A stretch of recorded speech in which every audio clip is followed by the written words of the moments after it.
आप देख रहे हैं live Hindustan. Iran Israel America जंग के हवाले से ताज़ा अपडेट लेकर हाजिर हैं, जिसमें अपडेट के साथ साथ बहुत सी ऐसी बातें भी होती हैं जो विश्लेषणात्मक होती हैं और आपको पसंद भी आती हैं। मेरे साथ है मेरे सहयोगी दिव्यांशु। एक बड़ा सवाल उठ रहा है कि जो अरब ममालिक हैं वो इस जंग में क्यों नहीं कूद रहे हैं, जबकि उनके यहाँ भारी नुकसान हो रहा है और बड़े पैमाने पर उनके यहाँ के जो अमेरिकन बेसेस हैं उनको नुकसान पहुंच रहा है, उनके यहाँ के इंफ्रास्ट्रक्चर को भी नुकसान पहुंच रहा है।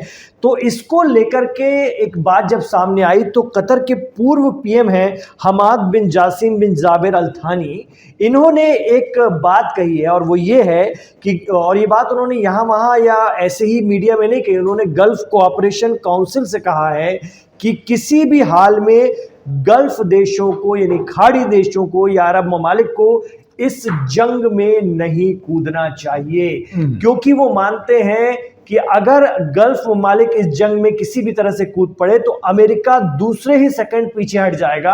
और वो इस जंग से हट जाएगा और चाहेगा कि ईरान और अरब खित्ते के मुल्क लड़े, ये एक रीजनल वॉर हो जाएगा और अमेरिका चाहेगा कि खूब इनको हथियार दो, कहेगा हम हट जाते हैं लेकिन आपको हथियार खूब देते हैं, बेचेगा इनको और फिर ये आपस में लड़ेंगे, यानी दोनों तरफ से जो है मुस्लिम्स आपस में लड़ेंगे और पूरा रीजनल वॉर अमेरिका इसको कराने की फिराक में है।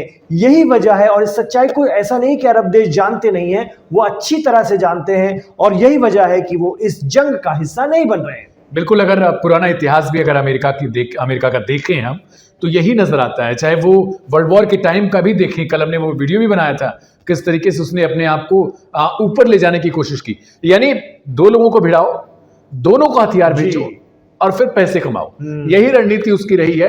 हालांकि इधर जो है वो मामला बहुत ज्यादा पेचीदा हो चुका है, क्योंकि अगर ये किसी तरीके से जिस तरीके से चाह रहे हैं, वही हम लोग बात भी कर रहे थे, ये यही सोच रहे हैं भाई कि किसी तरीके से जो मुस्लिम मुल्क हैं वो सऊदी, कतर, बहरीन, कुवैत, इन सबको कुछ इसी तरीके से चाहते हैं कि ये लोग आपस में भिड़ जाएं और उसके बाद मैं जो है वहां से निकल लूं, मैं बोल दूंगा कि इन लोगों की आपसी लड़ाई है अब मैं उस क्षेत्र से अलग हो जाऊंगा, फिर मुझे बनना पड़ेगा चौधरी बेसिकली और सौदागर हथियारों का। साथ में चौधरी की देखो हम बीच में हैं, हम सुलह समझौता, और ये चाह रहे हैं कि ईरान से ये भिड़े, सब के सब ये सब ईरान से भिड़े, आपस में भी भिड़े या ईरान से भिड़े, तो एक तरह का ये रीजनल वॉर छिड़ जाए। जैसे एक दौर में गल्फ वॉर छिड़ा था जो 8 साल तक चलता रहा, उसमें भी अमेरिका का बैकअप था, उसने ही अरब देशों को अपने साथ में लेकर के ईरान के खिलाफ सद्दाम हुसैन को बहका करके उनको हथियार उपलब्ध कराए और वो ईरान से भिड़े। ये वॉर 8 साल तक चला, पूरी दुनिया में उस वक्त भी तेल का बहुत काल पड़ा और यहाँ पे अमेरिका फिर बीच में चौधरी बन के आया, जैसा कि आपने कहा। और इसके पीछे एक और वजह है जो कि एक्सपर्ट बताते हैं और जो खुद कतर के पूर्व पीएम ने एक तरह से चेतावनी देते हुए कहा है कि जैसे ही आप लड़ेंगे आपस में, और लड़ेंगे खूब लड़ेंगे, अमेरिकन हथियारों से लड़ेंगे, लंबी लड़ाई लड़ेंगे, अमेरिका तो देता रहेगा आपको, आप ईरान से लड़ेंगे, ईरान भी लड़ता रहेगा, आप हो जाएंगे कमजोर। और जब आप कमजोर होते हैं तो फिर मौका मिलता है इजराइल को। जहां जहां जो भी देश कमजोर होता है वहां इजराइल घुसने की तैयारी करता है और इजराइल का एक ही ख्वाब है, जैसा कि आरोप लगता है उसके ऊपर, वो है ग्रेटर इजराइल बनाना, और उसको लेकर के वो तरह तरह के जतन करते हैं और अमेरिका का हाथ उनके सर पर है और अमेरिका उनके लिए रास्ते बनाता है और वो आगे बढ़ते हैं। ये देखिए दिव्यांशु ने हमारे लिए तैयार किया है ग्रेटर इजराइल का मैप।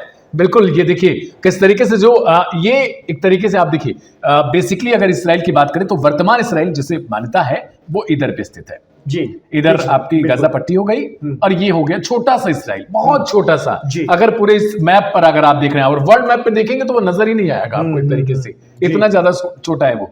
और लेकिन जो ग्रेटर इसराइल आप देख रहे हैं ये पूरा, बल्कि इसको एक तरीके से हमने ट्रांसपेरेंट उसमें कर दिया है कि आप देशों को भी देख सकते हो, इसके अलावा किस तरीके से इन्होंने जगह जगह पर वो कब्जा किया था। एक बारी आगे लेकर जाइएगा, ये हम आपको दिखा दें इन पे जो आरोप लगाए अब तक इसराइल ने, अब तक क्या क्या इनके नाम पे रिकॉर्ड रहे हैं, वो रिकॉर्ड आप देखिए कहां कहां इन्होंने अपना फ्लैग, जहां जहां फ्लैग इनका दिखाई दे रहा है आपको, इन्होंने कभी यहां पर कब्जा किया था, कुछ दिन तक वहां रूल किया और बाद में कहीं कहीं छोड़ दिया, जैसे कि सिनाई प्रायद्वीप जो मिस्र का, यहां पर भी 1967 से 1982 तक इनका पूरी तरीके से कब्जा था। अब देखिए जब से ये आरोपों के मुताबिक हमने बनाया फिलिस्तीनी क्षेत्र, जैसा आरोप है वेस्ट बैंक, गजा, यरूशलेम, 1967 से इन्होंने कब्जा रखा है उनके इलाकों को, गोलान हाइट्स सीरिया, 1967 से कब्जाने की पूरी तैयारी थी, कब्जा भी किया था। और वर्तमान में एक वीडियो भी हम आगे दिखाएंगे कि उन्होंने हाल फिलहाल में कब्जा भी कर लिया जब से बशर अल असद की गवर्नमेंट वहां से हटी। इसके अलावा सिनाई प्रायद्वीप की हमने चर्चा की। दक्षिणी लेबनान की बात करें तो वहां भी 1978 से 2000 तक इनका एक तरीके से पूरा का पूरा बखूबी इसी साउथ लेबनान में हिजबुल्लाह इस वक्त इनके कब्जे के खिलाफ लड़ने का दावा कर रहा है। तो ये एक रणनीति है कि भाई आपस में जितना लड़ेंगे, जो देश जितना कमजोर होगा। आपको हम सीरिया का उदाहरण देते हैं, सीरिया की मिसाल देते हैं। सीरिया में बशर अल असद का जब तख्ता पलट हुआ और अबू मोहम्मद जौलानी उर्फ अहमद अल शरा सत्ता में आते हैं, उनकी HTS आती है। जब तक ये पूरी प्रक्रिया चल रही थी, इजराइल ने आनन फानन में घंटों में जो है अपनी सेनाएं गोलान हाइट्स में भेज दी। कुछ हिस्सा तो गोलान हाइट्स का उनके पास 1967 से था और बाकी का हिस्सा जो सीरिया के कंट्रोल में था, यानी बशर असद की गवर्नमेंट के कंट्रोल में था। जैसे ही जौलानी की सरकार आई, ये वो देखिए, आप देखिए, ये गोलान हाइट्स पर इस्राएल की सेनाएं मौजूद हो गई, घुस गई, उन्होंने कंट्रोल हासिल कर लिया, भारी बम्बार्डिंग की और ये हिस्सा अपने कंट्रोल में ले लिया। आज वहां इजराइल मौजूद है और कहता है कि भाई हम रणनीतिक दृष्टि से हैं, जब कभी हमें ऐसा एहसास होगा कि अब ये एरिया सुरक्षित हो गया तो छोड़ देंगे। तो वो दिन कभी नहीं आता। जिन जिन इलाकों में इजराइल ने कब्जा किया है वो फिर छोड़ता आसानी से नहीं है, ऐसा भी आरोप लगता रहा है। तो यही वजह है कि गल्फ देश जो हैं, अरब देश हैं, वो नहीं चाहते कि ईरान और अमेरिका इजराइल की जंग में वो बीच में कूदें, क्योंकि जैसे ही अगर वो ऐसा करते हैं तो ये सारा खेल जो है दूसरे रूप में बदल जाएगा। अमेरिका हट जाएगा और कहेगा अब लड़ो तुम लोग। हाँ बिल्कुल, ये एक कहावत नहीं सुनी आपने कि बंदर बांट वाली स्थिति, कि दो लोगों को भिड़ा दो एक रोटी के लिए और लड़ाई चल रही थी, तीसरा आएगा कि भाई रुको मैं मध्यस्थता कर रहा हूं, पूरी रोटी लेकर फरार हो जाएगा, अब आप लोग भूखे मरो।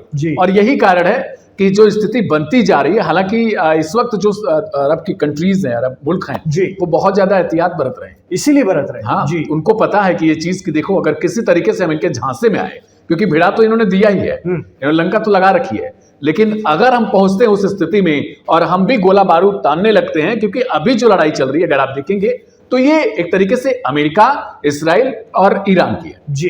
और इसमें अगर वो किसी तरीके से रिटेलिएशन की कोशिश करते हैं, या जैसे जिस तरीके से हमने यूएई के प्रेसिडेंट अल नहयान का वो वीडियो देखा था जिसमें वो कह रहे हैं कि हमारी चमड़ी मोटी है, हमारी स्किन जो है वो लेयर उसकी बहुत मोटी है और जो दुश्मन है वो समझ रहा है कि हम बहुत पतले हैं, तो ऐसा नहीं है, हम लड़ते रहेंगे। तो अगर वो लड़ने की स्थिति में आते, अभी क्या मैं एक रिपोर्ट देख रहा था कि ये अफ्रीका में जो हम लोगों ने बहुत सारी वहां से कवर भी किया था जी, वहां लड़ाने की पूरी फिराक है। अभी तक वहां कमजोर स्थिति नहीं बन रही है। यूएई की तरफ से आरोप है कि वहां पे हथियारों की खेप पहुंचाई जाए सूडान में जी। हाँ, और यही वजह वहां सऊदी की भी चीजें हैं। सऊदी का ये भी आरोप लग रहा है कि ये दोनों लड़ा रहे हैं वहां पे जी जी। और यही कारण है कि आप समझिए कि ये कहीं और खेल कर रहे हैं, अमेरिका इनके साथ खेल कर रहा है और इस्राइल अमेरिका के साथ खेल कर रहे हैं। सबको नचाने वाला जो आरोप है वो यही लग रहा है कि वो इस्राइल में बैठे हैं, इस्राइल वाले हैं, उनके कहने पे अमेरिका वॉर में भी चला जाता है, उन्हीं के कहने पर अब वो चाह रहे हैं कि अरब की जो कंट्रीज, अरब के जो मुल्क हैं, वो भी बाकायदा अमेरिका की तरफ घुसाएं।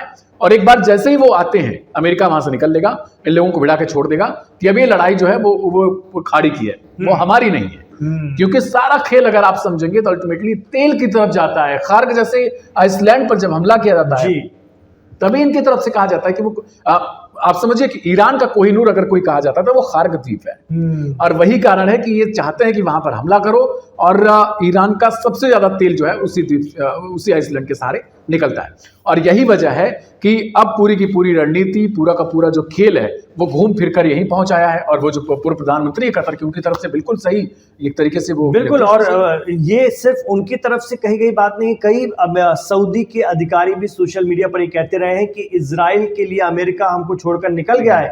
वो सारा अपना फोकस इजराइल पर रखते हैं, उनकी हर अच्छाई बुराई का केंद्र रहता है इजराइल। उसी के लिए अच्छा भी करेंगे, उसी के लिए बुरा। यानी अगर अरब देशों में वो मौजूद है तो इजराइल के का अच्छा हो इसलिए मौजूद है। अगर वो चाहेंगे कि कभी अरब देश कमजोर हो तो इजराइल का अच्छा हो इसलिए। और इजराइल का एक ही सपना है, ग्रेटर इजराइल, क्योंकि उसके पास जमीन की कमी है।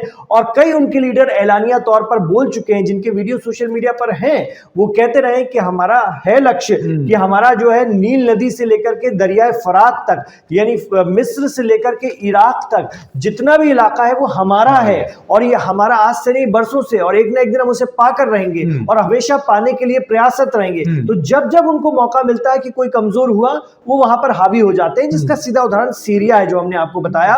और यही वजह है कि अरब देश इस बात को भली भांति समझ गए हैं कि अगर उन्होंने ईरान के साथ किसी भी रूप में लड़ाई शुरू की तो ये ग्रेटर इजराइल के ख्वाब का एक अहम चरण हो जाएगा। हमको इस बात से बचना है और किसी भी सूरत में ईरान से मुकाबला नहीं करना है, क्योंकि नुकसान हो रहा है अमेरिकन सेंटर्स पे। और अमेरिका की पूरी चाल है कि सब लड़े, एक रीजनल वॉर छिड़ना चाहिए और वो हो नहीं पा रही। इसी यही वजह है कि आपने इससे पहले के वीडियो में दिव्यांशु बताया कि ट्रंप किस तरह से झुंझला गए हैं, फ्रस्ट्रेट हो गए हैं, बौखला गए हैं, समझ में नहीं आ रहा है कि क्या करें, कोई साथ नहीं दे रहा। अब उन्हें फील होने लगा है तो लोगों को बुरा भला कहते हैं, लोगों को पे गुस्सा निकालते हैं और इस तरह की वो कोशिश कर रहे हैं। लेकिन उसके पीछे वजह यही है कि इन्होंने जो काम शुरू किया है उसमें कोई नहीं आना चाहता जी। और यही वजह है कि वो जो इनके अलाइज, जो इनके पार्टनर हैं, ये इनकी कंट्रीज पर जब हमला हो रहा है, बिल्डिंगें जल रही हैं, ड्रोन गिर रहे हैं वहां पर, वो तमाम अंतर्राष्ट्रीय वो हाउसेज भी हैं एक तरीके के, चाहे वो बैंक के संस्थान हो, एप्पल जैसे स्टोर पर भी कुछ ऐसी खबरें आ रही है कि वहां पर भी ईरान निशाना बनाना शुरू कर चुका है। फाइनेंशियल सेंटर है वहां भी हमले हो रहे हैं। तो यही वजह है कि इनकी तरफ से कहा जा रहा है वो सब एआई है, बेकार है वो सब। मतलब देश इनका चल रहा है, पिटाई इनके पार्टनर की हो रही है और ये कह रहे हैं नहीं वो मूर्ख बनाने वाली चीज है। अपने आप को महाशक्ति मानने का दम्भ अभी तक गया नहीं है तो वो कभी स्वीकारेंगे नहीं हार।